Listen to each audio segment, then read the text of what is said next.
Leaders have been asking me, what are the rituals and the habits to make you a successful leader? You know, I work for some Fortune 500 companies, and I work for one of the biggest mortgage companies in America. And what I learned from them is culture. Culture is really the number one fundamental to create a successful business.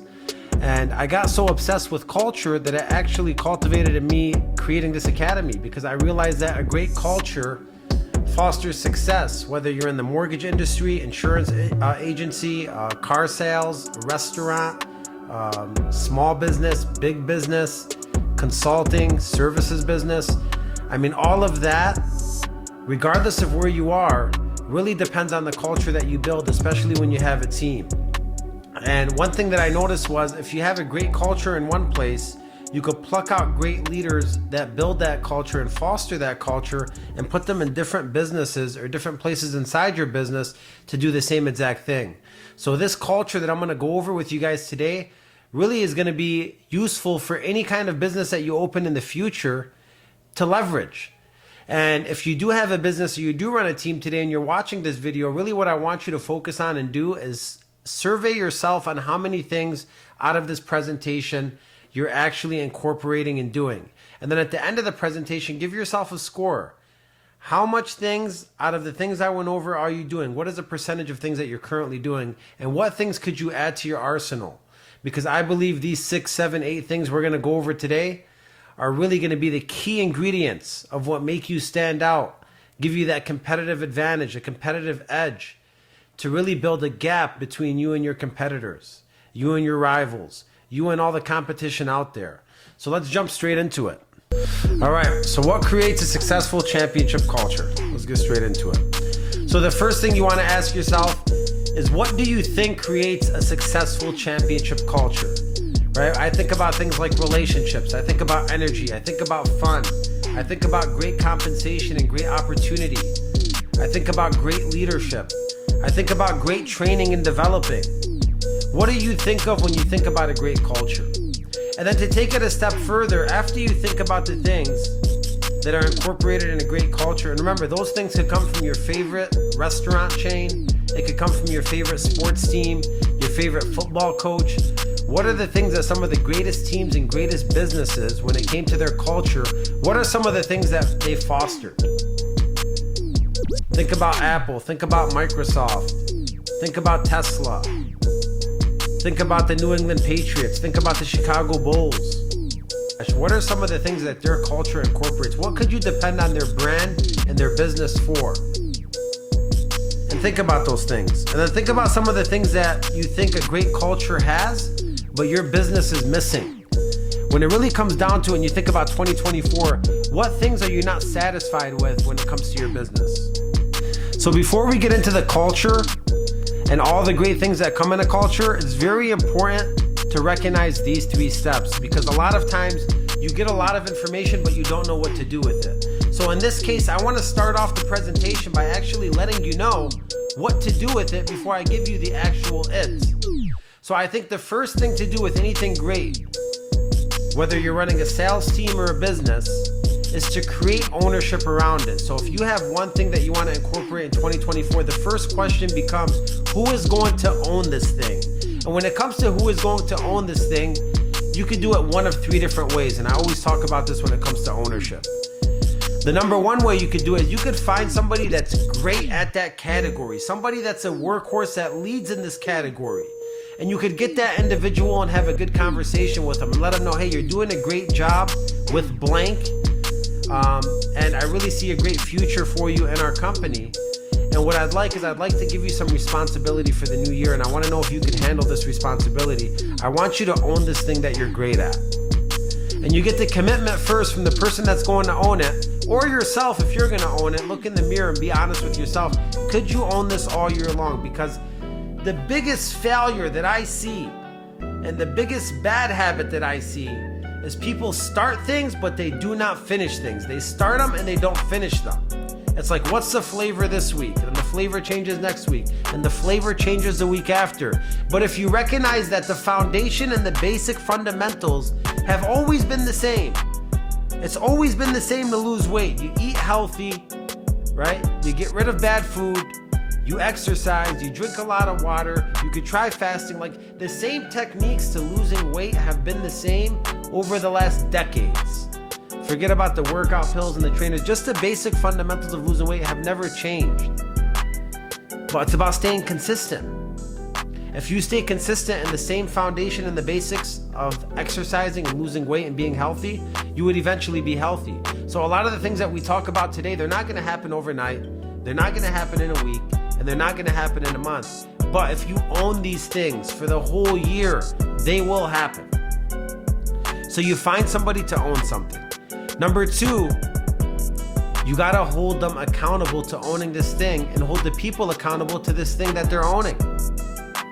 Meaning, for example, if one thing that you wanna hold your team accountable for in the new year is asking for referrals. Let's say you want referrals to be a big thing as part of your business, because you know that you can generate additional income on referrals. You know they convert a lot higher. And you know, quite frankly, you're rarely asking for referrals on your team or company. Well, the first thing I do is I'd get my one stud or my one leader who actually understands the importance of referrals, and I'll have the conversation with them. So that would be step one. Create the thing and then have somebody own it. Step number two would be like, all right, now what I need you to do to make sure that we're actually executing on this, we're gonna make a play for referrals. We're gonna script it, put it on everyone's desk, let them save it to their desktop. We're gonna create text for referrals. We're gonna create emails for referrals. We're gonna automate them, and they're gonna go out maybe every single week in process. Maybe after you close somebody, maybe your past clients. We're gonna make a system where referral messaging is going out, and we're gonna make scripting so our salespeople actually ask for referrals. Well, that's just not enough. How do you hold them accountable to asking? Well, now you make a chart year to date for referrals, and you put every single team member's name on it. And maybe you send this chart out every single Monday. And when I say every single Monday, I mean every single Monday for the year. And if referrals is not your thing, then what is your thing? Because you could just plug in something else with referrals and run the same exact play. Because we didn't get to the actual things that I think are important yet. And referrals is just an example. But if referrals was that thing, I find the person to own it. Then I tell them we're gonna create a stack rank from top to bottom, and we're gonna track referrals year to date. But that's still not enough. As you see, it says accountability / recognition. So as this email is going out every single Monday, let's say for referrals, well, on Monday, you're gonna see somebody that has maybe 3-4 referrals the first month of the year. And you're gonna see some people that have 0 the first month of the year. Well, if you don't leave any commentary or have any conversations about the person that has 4 and the person that has 0, then this chart will stay the same, and the same people will be at the top and the same people will be at the bottom all year long, because you haven't done anything with this. But if every single time you send it out, maybe you leave some commentary in the email and you prop out the person at the top doing a phenomenal job, I'd love for you to reply all and share one thing you're doing to get referrals. Then you maybe have a call out section on the bottom and say, like, people at 0, are we trying? What's going on? How could we help you? And the week after that, maybe you call a couple people on the bottom and you call a couple people at the top. And the week after that, maybe you text a couple people at the bottom, text a couple people at the top. And the week after that, maybe you meet with everybody that has 0 and figure out what's going on and how you could help them. And then maybe you meet with everybody at the top and take them to a dinner. So every single week, there should be small action items that go with this. To take it a level further, one hack you could do to keep this ingrained in your company or on your team culture is create an award for it. Maybe every single month you have an award for referrals. I mean, December 2018, why do I still have this right here on my shelf? In the month of December, it's odd because we're in the month of December now, everything in life connects, 12 referrals received, 12 referral closings in 1 month. This is still on my desk, still on my shelf 5 years later. Is it important? Yeah, I'd say it's pretty important. I say doing an award like this every single month is really going to keep referrals on the top of your people's mind, because now it's becoming a slot machine. Now it's becoming a habit. Now it's becoming a tradition. Now it's becoming a ritual. And that's what this whole thing is about. It's about not only doing things one time, not only learning things one time, but ingraining things into your business, into your team, so they never ever leave. So again, you make a stack rank, you send it out. 0s you talk to, 1s, 2s you talk to, top people you talk to. You do something different with this list every single week, so that way you keep activity going on it. Because everything I give you guys is just a big pop And all the activity that you do in between is the bubbles inside the pot. And you got to keep the bubbles going all year long. So recognition, every single month you have an award, you speak on it every month, the email goes out every week, and you're doing different things with this every single week along with your email. Now you got some action going around referrals. I guarantee you, March, April, May goes around, your team's gonna have 40% more referrals than you would have had you done nothing. So yes, I think this is a guaranteed play that will definitely work. And then number 3, the last step, consistency and stability. Again, you can't just do it in January. You can't send the email 1 week and 1 week not. You can't give the award 1 month and the next month you forget to order it. This is the biggest problem I see in businesses. They drop the ball too many times. Nobody can hold the ball and hang on to it the whole year. And one thing that I did very well that I try to teach is I stayed consistent with the habits that I know work. So the reason I spent a little more time here is because I want you to understand everything I go over has to have an owner for it that you create, or you do it yourself. It has to have accountability and recognition, maybe a contest, an award, a weekly email, an activity on that email.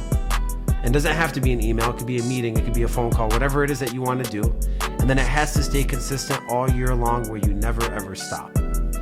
That's the hardest part. All right, well, how do you do all that, right? If we're gonna go over 7-8 things, how are you gonna do 7-8 things every single week, every single month for the whole year of 2024? It's just too hard, right? Well, how do you brush your teeth? How do you pray? How do you meditate? How do you eat dinner every single day? How do you drink water every single day? You form these habits. So how do we form a habit? Well, the first thing you wanna do is you wanna create a schedule, okay? What's the schedule and the occurrences that you're gonna actually run these activities? So to use the same exact example using referrals, if I say every single Monday morning, I'm gonna send a referral email. So my schedule for referrals is gonna be Monday. And then every single month, I'm gonna have a slide in my presentation I do for my monthly kickoff meeting with my team or company for referrals. And then I'm gonna order the referral award every single first of the month. I'm gonna order this award. I'm gonna put it in my calendar, okay? Now you've created 3 events in your calendar all around referrals, and you put them recurring for the whole year. Another thing I like to do is I like to look at my calendar, right, monthly, and break it down into the weekly.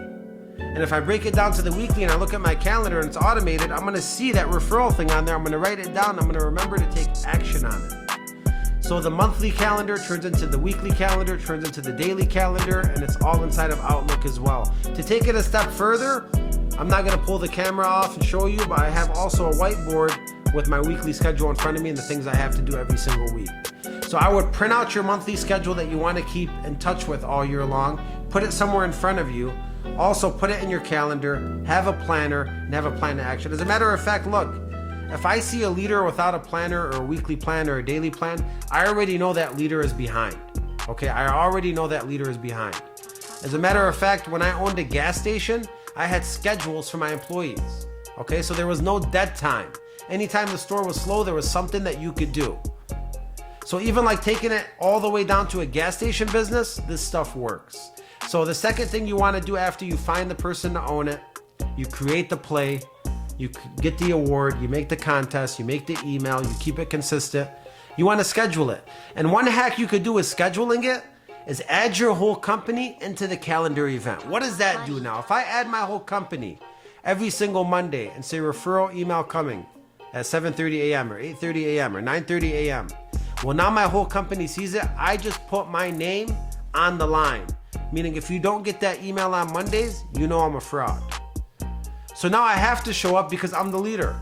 And every single month, if I say there's an award coming every single month and I put it in my kickoff meetings, then everyone's gonna be waiting for this award. And if I drop or forget to order this award, that falls on me. And you know what? You get points as a leader. You get positive points and negative points. And the goal is at the end of the year to have more positive points than negative points by a long slide. And these kind of things about forgetting are gonna give you negative points. So you wanna make sure that you're on top of this thing and you keep your leadership name and record and performance very clean. All right, let's get into the traditions and rituals. The number one thing you need to do, and it's crazy because I know there's some salespeople on this call too, who don't really have to be on this call, but you're on it. And the crazy thing is a lot of the stuff that I go over, you could literally take it to an individual scale. Everything that I go over that you could do with your team, as a smart individual, you could say, this sounds like I could do this with my clients as well. And a lot of it is true. This sounds like I could do it for myself as well. As an individual, you could make referrals a thing for yourself. You could script yourself. You could give yourself a goal to hit every single week, every single month. You could track it in your calendar, and you can make it omnipresent in front of you all year long, and you'll never forget about referrals. So you could actually take all this stuff and put it on an individual scale, but we're going to be talking to business owners and team leaders on how you could do this on a large scale as we go. So the first tradition and ritual that every single leader, every single executive has to definitely own in 2024 is relationships. And I'm talking about relationships with your people. All right, I was in a shop today, and literally verbatim, the salesperson told me, my leader only cares about my production. He does not give a shit about my personal life. He said I had A, B, C, and D going on, and all he asked me was when I was coming into work. And this individual was a top performer, but guess what? He's not a top performer right now because he has no real leadership and no real care coming from his leadership. And that's super important.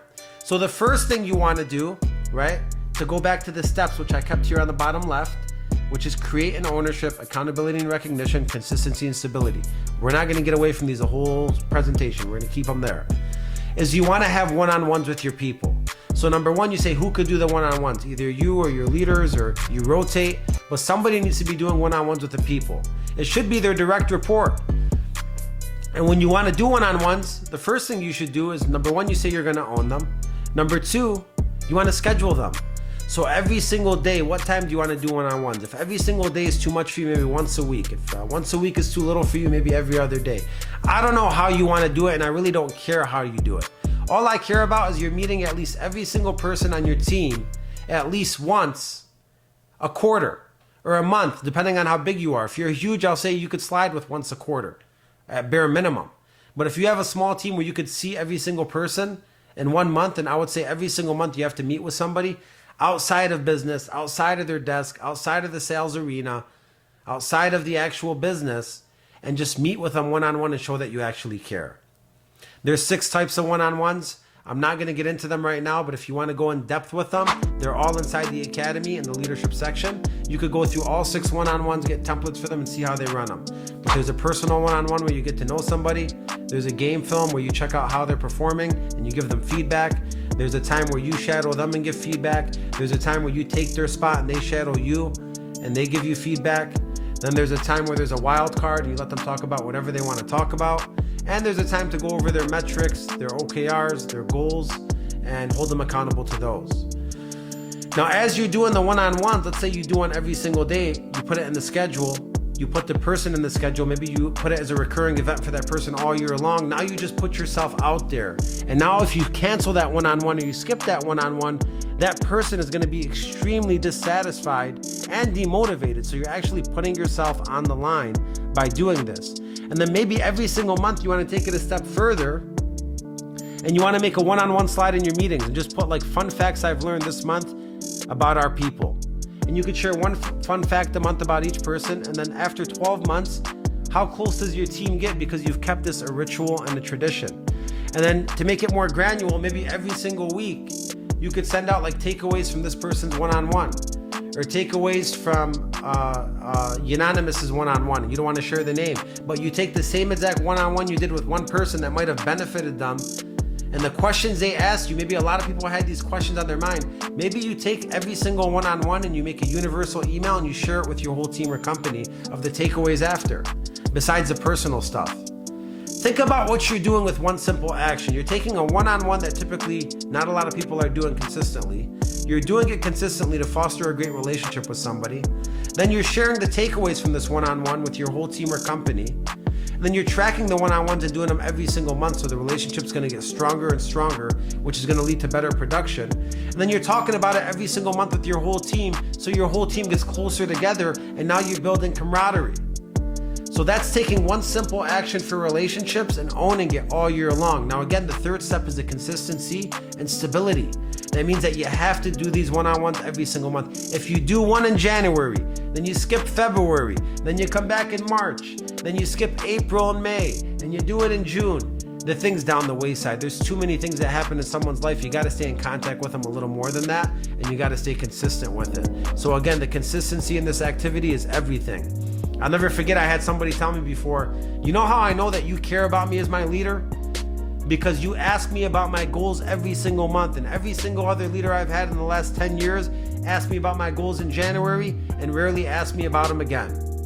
And I was the one that pushed him every single month I met him to actually accomplish his goals. You see, that's true care compared to just doing it to check it off a list. So I'm trying to teach you how to really do true care in a sense where everything is automated. It's in your schedule. You have a tradition, a habit, and a ritual for it, and you no longer have to think about it. For example, if the first thing you do every single morning is a one-on-one, let's say you get in at 8 a.m. to 8:30, you do a one-on-one, you don't do anything else in that block, after 21 days, your mind is programmed to do a one-on-one every single morning. And if I ask you in March, how's it going? You'd be like, this is just what I do. That's not how it's going anymore. It's just what I do now. And the relationships you're going to have with your people are going to be on a whole nother scale.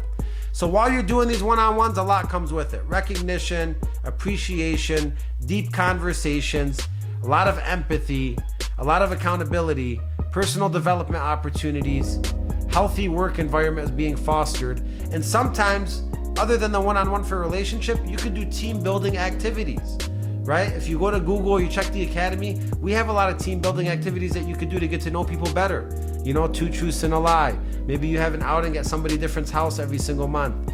Maybe if you work virtual, we did something called, Pimp My Cribs, where somebody would grab their camera, walk around their house and show us their house. And we got to know people better that way. So there's a lot of activities you could do on a team scale as well, but we're always going to start with relationships as the number one thing. All right, tradition number 2. I call this, delivering the news. How do you deliver the news on your team or company? And if you're an individual, how do you deliver the news for yourself? You got to stay on top of your numbers. You got to know your numbers. You got to know your business. Every single day, if you're really watching a stock and you're a day trader, your job is to look at the trends, look at the stocks, look at the past, look at the future, look at the present. Know everything about your numbers. And it's the same exact thing in your business. So I think for culture and data, the most important thing is keeping visibility on the most important things in your business every single day. For example, you read the newspaper. Let's say it's a Sunday Herald. Well, it has a front page. It has city news, it has state news, it has country news, it has worldwide news. It has a sports section. It has different sections in the newspaper, and typically you go through it the same exact way. Well, you want to build this kind of newspaper for your business. And this is something that we give to you on the Academy as well, called the Herald. The Herald comes with an icebreaker. The icebreaker is always something personal, so somebody learns from this icebreaker. Then it goes into the metrics, which is like the effort and the production. Yesterday, maybe week to date, month to date, and you stack rank it from top to bottom. Then it goes to a certain skill. Then it goes to any main focuses you want to have, and it always ends with inspiration. And this daily Herald goes out every single morning. So like if you want to make that a stamp in your business, you should have somebody own this that could really do it right and knows the data, knows how to get the analytics, and knows how to automate an email and make it look nice. And it doesn't have to be an email. It could be a text. It could be a video. It could be a printout. Whatever you want to do to make this, newspaper fun for your company or team. And then put it in the calendar every single morning. This Herald's going out. Add all your team members to it to give yourself accountability. And then blast it out every single day and never miss a day. When you do this, people will ask you on the days that you miss, because I've missed days before, and I've gotten text messages from my people saying, "Where's the Herald? Where's the Herald? Did you forget to send the Herald?" What does that tell me after doing that for so long? That people actually appreciated it, and it now turned into their newspaper that they read every single morning. And then other than the Herald that's daily, you could have the halftime report. The halftime report should come out in the middle of every single month. And this one is genius for really resetting expectations. If somebody's feeling like they're failing the month and they're feeling like they have no hope for the month, and you do a nice halftime meeting with them, where you have an icebreaker, you go over the stats, you go over the effort, you go over the skill, you revamp them, you reset them, give them a new goal, pretend the 16th is the first of the month. You could really reset somebody's mindset and motivation and make them run a lot harder than they would have without that halftime meeting to actually see what's possible. And then people that are doing great, typically some of them start coasting halfway through the month. They think they're having a great month. When you do a reset meeting with them and show them what's actually possible, that might push them to do a little more. And then you have the monthly meeting, which is a kickoff. Every single month, your company or team needs to do a kickoff. This is where you give out the awards I was talking about. This is where you go over last month's numbers, last month's effort. And then you go over the new month's goals, and maybe you throw a contest in for the new month, and you talk about focuses, and you have some pattern interrupts in there, and you get the team closer, and you have them have some fun, and you end it with some inspiration to start the month off strong. That is super important. So how do you keep up with that? Well, again, you find somebody to own the kickoff, own the halftime, own the herald. Then you announce it to the whole company or team, and you put it in the calendar, put it in your daily plan, print it out, put it on your non-negotiable list for the year of 2024. And then you execute on it every single day, or every single 2 weeks if it's a halftime report, or every single month if it's a kickoff, and you never stop executing on it. I don't want to stop sharing this screen and go to another screen, but I can tell you this much. If you go to my email right now and you search kickoffs, you will see about 48 kickoffs for 4 years, never missed a month. Because I know it was super important. And when my team seen that level of focus, well, guess what? My team had the same level of focus on their clients because they match my tempo. If you're a leader that doesn't do any of this, no meetings, no one-on-ones, doesn't put anything in the calendar, doesn't have a real structure, a real plan, how do you expect your people to have that in their individual sales role? Because if you show me your leader, I'll show you your team member. And if you show me your team member, I'll show you their leader. And everything connects with that as well. So remember, these are 4 ways to track data throughout the new year. One's on a daily scale, one's on a bi-weekly scale, one's on a monthly scale. They're all fairly simple to do. Once you do a couple of these, it's kind of like plug and play. You're using the same template for each one, and you're using it over and over again all year long. And your people are really going to look forward to this and love this. Next tradition and habit that I think is super important. Traditions for effort and production. You know, there's a reason why UPS tracks their trucking times. There's a reason why Amazon tracks the packages times in the warehouse. There's a reason why you track your phone calls and we track conversion if you're in like the mortgage or sales space. Because we want to see what we're actually converting, what we're actually spending, what it actually takes to generate a deal. You want to know your numbers. So there's something we call the scorecard, and this could be universal for any business or any individual or any team out there. And what this scorecard does is you get your 4 top categories that really you want to track for the year. And it doesn't have to be 4. It could be 1, 2, 3, or 4. It could be 5 or 6, whatever you want it to be. And like, for example, I'll use like the mortgage business or the call center business as a great example of this. The scorecard would have a couple of things on there. The scorecard that I built last for a company had dials, meaning every single dial that somebody made was 1 point. Okay? And then it had transfers. This company gets transfers as well, which are more valuable than dials because they convert higher. So every single transfer that somebody takes is worth 20 points. And then we have doc out. Doc out's when you send a documentation package out to get signed and hopefully come back home so you can put the deal in process. Every single doc out was worth 100 points. And then you had submissions, and submissions would be worth 200 points maybe. And we took those points every single day and we added them up and we made a score that we wanted everybody to be at. Maybe the score was 200 points a day, maybe it was 250, 300. But we made it and we made a chart for it and we sent it out every single day. Now the effort is actually being tracked. Now I know if somebody has 2 deals, how did they get 2 deals? Well, I look at their scorecard. How many dials did they have to make? How many transfers did they take? How many follow-ups did they do? Whatever it is that you want to track, you could actually reverse engineer conversion and see how somebody's getting a deal. Now, wow, this works for so many ways. I wish I could go in depth on all of them, but let me just explain to you a couple of ways, and I want you to see all the lines crisscrossing and going diagonal on this of all the connections you could have. Low producer. You look at a low producer's numbers, it gives a story. Maybe they have 500 dials and 0 deals and barely any talk time. What does that mean? That means they're burning through your leads, right? That's a problem. And a lot of times I look at the year-to-date numbers for companies, it's been a problem all year long. Nobody has done anything to fix that problem. Well, if there's a scorecard coming out every single day, I would think a great leader would see that scorecard and they'd have a conversation with that individual. They would shift their focus with that individual depending on what they need. Let's say you have a top producer that has 2 deals, 3 hours of talk time in an 8-hour day, and they have 1 transfer and not that many dials. What does that mean? Maybe you have a great converter and maybe they need to be pushed a little harder because they could do a lot more in the same time, and they could maybe be doing 4 deals if you push their effort or help them outsource some of the stuff that's taking up their time.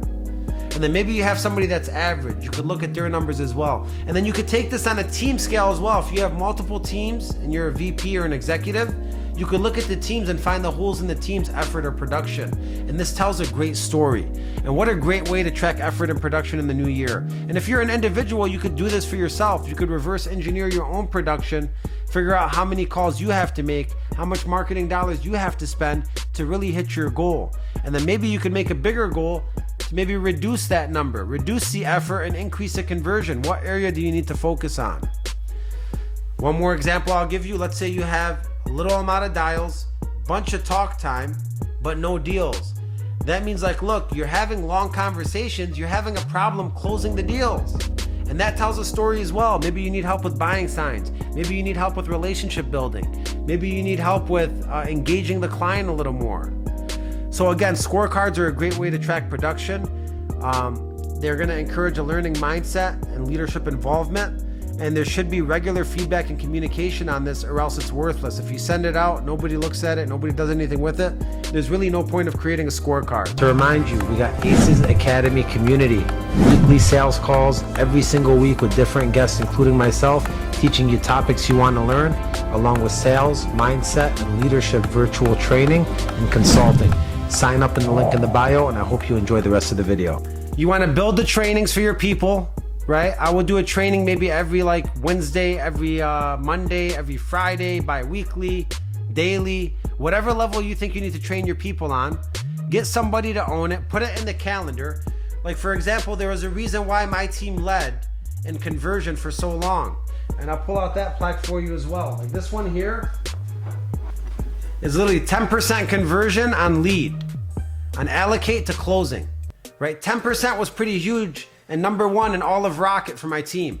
How was that a coincidence? It wasn't a coincidence. You know what I did?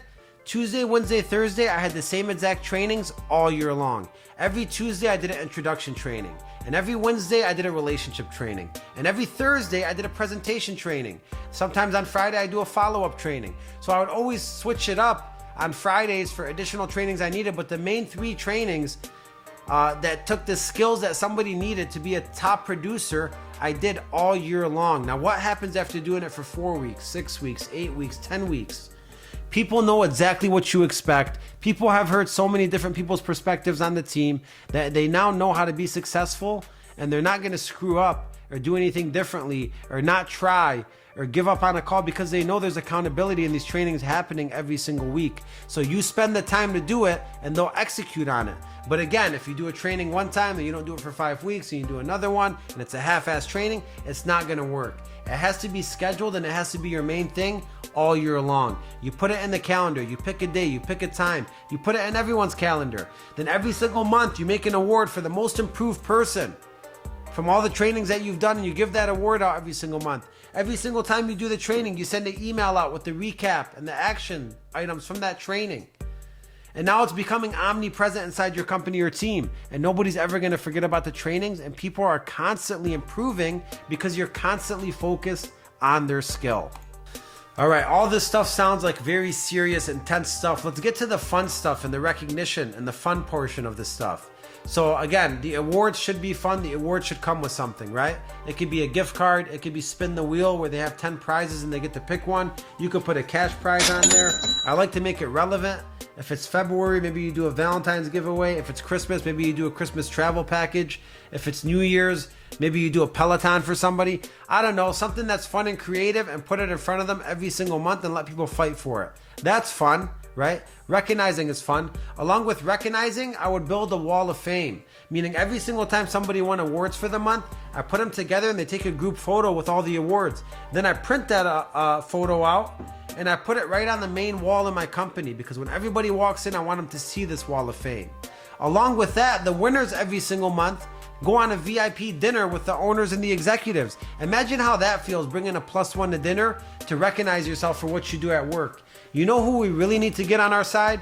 People's spouses, people's families. They have to see why these people are working hard for our team or company, the best way to do that is to recognize them. So your top winners, not only do they get awards, not only do they get prizes, not only do they get their picture on the wall with all the winners, and people want to be on that wall of fame because it's important to you, they also get a VIP dinner with the owners, executives. They bring their loved ones, and they get closer to the vision and the mission of the company, and they feel more like an owner of it now.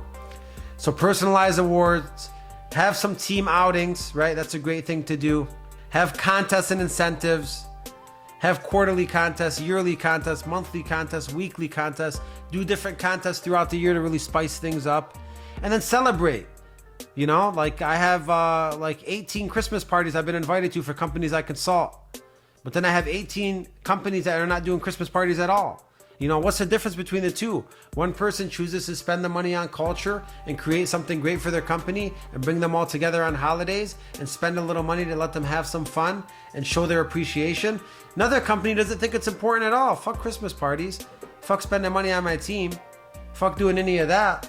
They think they have it all figured out. So again, how do you do this? Well, you want to find somebody to own it. You find somebody that really likes setting these things up. You know, usually you could find somebody that might not be a top producer. Maybe they love this stuff. You have them own it. Maybe you have a leader that loves this stuff. You have them own it. Maybe you have an assistant. You let them own it. But first of all, you let them own ordering the awards every single month. Never ever miss it. I can't tell you how many companies order awards one month when I'm there in front of me. Next month they forget it. Comes in 2 weeks late. It's not there in the meeting. The whole award went down the toilet. The delivery of the award is more important than the award. So the award has to be ordered on time, delivered right, and engraved right as well. And then you put an email for the Wall of Fame. Once a month you can send an email out and all the pictures go out for the Wall of Fame. And now you're keeping that omnipresent. And then when you have a Christmas, you could put the Christmas party, the New Year's party, all your parties for your company could go in the calendar before the year even starts. You're putting it out there and you're letting people know, I'm going to do this year for you guys. Now you're putting it out there. You have somebody organize it and own it. The contest, every time you do a contest, there should be like a daily email or a weekly email with updates on this contest, so you keep it in front of them. And then at the end of the month in the kickoff, you're going to go over the contest winner. So all these things keep connecting from the daily report to the halftime report to the kickoff. It's going to connect all these traditions that we're building with one person owning these. And again, the most important thing of this is staying consistent. You don't do a contest once, never do it again. You don't give an award once and never do it again. You don't throw one party and never throw a party again. You don't do one team outing and take your team out once and never do it again, because the beauty and the gold is found through the consistency of the events. That's where the real camaraderie is built. That's where the real family-like culture is built as you keep doing these things throughout the year. Like me and my team, the Takers, we didn't get close after one team outing or after 1 month working together. We really built our family-like relationship after 6-7 months. After 7-8 outings, after 7-8 contests, after 60 one-on-ones. Like, that's where the real team culture was built. Everybody said, how'd you build a great team culture? Why does everybody want to be on your team? Because it took me time and consistency to really build that culture. And this is a culture that I'm talking about that I could take to a restaurant and do the same exact thing. I could give awards in a restaurant. I could have one-on-ones with people in a restaurant. I could have a Wall of Fame in a restaurant. I could send texts and emails in a restaurant. I could do all of this stuff in a restaurant, and I guarantee you we could increase the restaurant sales by doing the same exact thing and creating a great culture in a restaurant. And that's just one example, but you could apply this to any business. And if you're an individual, apply it to yourself. Buy yourself an award when you do good. Give yourself a celebratory outing or a vacation and track it yourself, right? It's the same exact thing you could apply on an individual scale. One great thing I want to mention is a culture of feedback, okay? A lot of times as individuals, we don't get feedback for ourselves a lot, right? We might have call clips, or we might perform at our job or career, and we're never really getting feedback. Always seek feedback. As a team leader, always seek feedback from your team. As an executive, always seek feedback from your leaders and your team members. As a CEO or owner, always seek feedback from your executives. As a matter of fact, why not make feedback one of the habits or traditions that you will keep all year long? How do you do that? Well, again, you find somebody to own it. We're like, all right, I own it. What am I going to do? All right, well, here's an idea. Why don't we do Feedback Fridays? What do you mean by Feedback Fridays? Well, if you're actually sitting in an office, grab a big box with a question mark on it, walk around and have people put unanimous feedback and slip it in the box. And every single week or every single month, you go through this feedback and you see what kind of feedback you're getting. And maybe you apply 1 to 3 things every single month and you send it out in an email, the 3 pieces of feedback you're taking. Or maybe you do it in your kickoff meeting. That's one example. If you're virtual, maybe you build a Dropbox where people could drop feedback virtually and make it anonymous as well. And you do the same exact thing. You send out a weekly email about feedback and feedback you're applying. You have a monthly kickoff where you go over the feedback in one of the slides. And this all seems like a lot, but this is the same exact thing you're going to be doing January to December. So essentially, your monthly meeting is going to be the same exact meeting every single month, just carrying on these traditions and these habits every single month. Super important. Maybe you give a feedback award. The person that gives you the best feedback gets an award with, the feedback king, feedback queen. Now they feel good about the feedback they give. Wow, imagine what a culture that builds. Then ask yourself, how many companies are doing anything close to this, right? How many companies have ever asked for feedback at all? And ask yourself, why is it important? Well, if I show you as a team leader or owner that, hey, every single week, your feedback's valuable. Your feedback's valuable. Please drop your feedback in the box. Your feedback's valuable. Your feedback's valuable. Then I send you an email. Hey man, we're applying your feedback. We're applying your feedback. Then I give you an award. Thank you for the feedback. Thank you for the feedback. You're never going to say this team or company doesn't give a fuck about me, because I'm constantly showing you, I'm in my face, that I want your feedback. And then guess what else that does? Now I can give you feedback as your leader, because now we have a culture of feedback. That's a trifecta of feedback. So again, find somebody to own it, do it all year long, weekly emails, monthly award, and feedback is now a thing. If you're an individual, force feedback for yourself. Weekly, daily, monthly, give yourself an award every single time you apply that feedback. But this could be applied in all scales. So look, that's a lot of stuff we went over, right? You're probably gonna have to watch this video a couple of times, probably download the presentation, and start plotting and planning your new year with who's gonna own these things, how are they gonna look in the calendar, and what are you gonna do to make it fun, exciting? Are you gonna do awards, contests, outings? Like, the best part about leadership or sales or owning a business is this stuff. You do all of this stuff because this is the stuff that really makes you feel good. I feel good recognizing people. I feel good celebrating my people.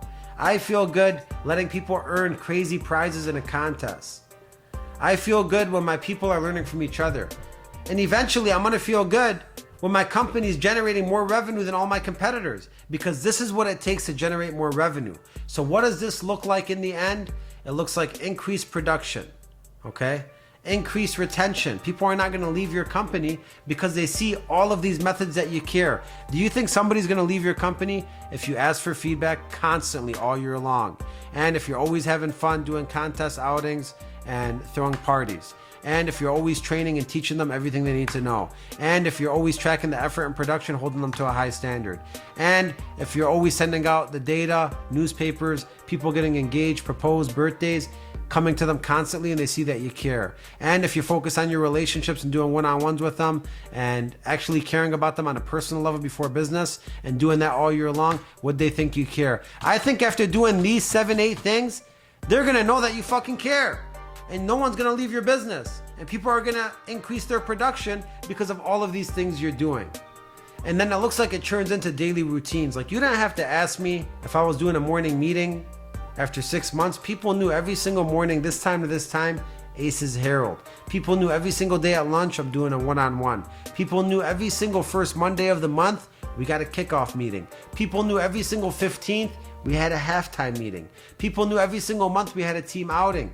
People knew every single month I'm handing out plaques. These things that I did, I stayed consistent with them all year long. And as a matter of fact, that went on to 2 years and 3 years and 4 years and 5 years. And you're probably wondering, why didn't you stop doing these things or change them?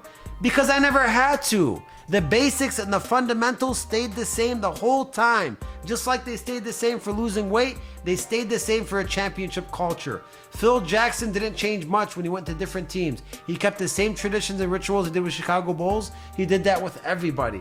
So it's the same exact thing in your business. I will never change these traditions and rituals because I know these traditions and rituals work. As a matter of fact, I'm giving them to you today because I want you to succeed. These are the things that people pay me to do for their companies. I go into their companies and I force these things to happen. That's the first thing I do on a leadership scale.